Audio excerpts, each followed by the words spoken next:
the collage, I've said earlier that I don't have a plan, but I need something, and that's Abbott and Costello.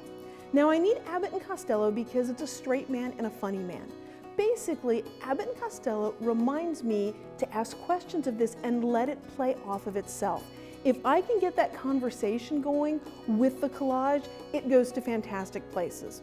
Now, sometimes when I ask questions of my collage, I kind of do it interrogation style. So you can almost see the hot lights beaming down on it as I'm kind of grilling it, demanding, is this the right place to put it? What should go right here? So when I do it as an interrogation, the collage clams up on me. It doesn't tell me what it needs next, and nothing happens.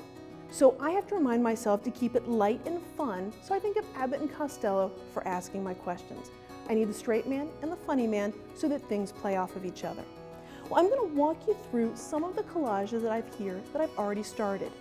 And I'm going to tell you where they're at in that conversation with Abbott and Costello and what I'm going to do with them next.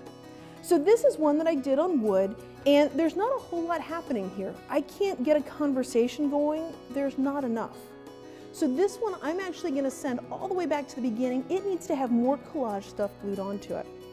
But before I do, I wanted to show you what happens when I don't glue something down all the way. So I've got a little bubble there, and I've got a little bubble there.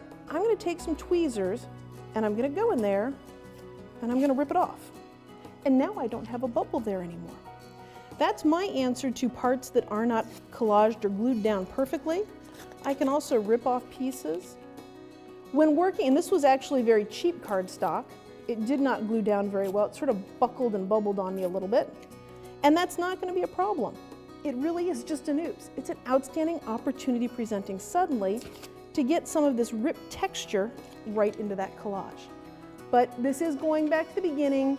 It needs a lot more stuff glued on it. Now this collage, and by the way, I don't know which way is up with my collages until I'm all finished with them. So I don't know if this one will go this way or this way. But what I do know is I've got a fair amount of stuff happening here. I have got some texture going here. I've got some texture here. I'm starting to feel a story with this one. The story is beginning to whisper to me. I don't know what it is, but that tells me it's ready to go on and talk more story. Colors are good on this, the shapes are good on it, so I'm going to put that in this pile. Now this one is ugly, and it's okay that I call it ugly because that's how I feel about it. It's not going to stay ugly, but it is right now. It's got the color I don't like, the shape, the structure of it. It's got enough collage stuff on it so I can have a conversation about where things are going to go. So this one just needs some color therapy. So I'm going to set this in the color therapy pile.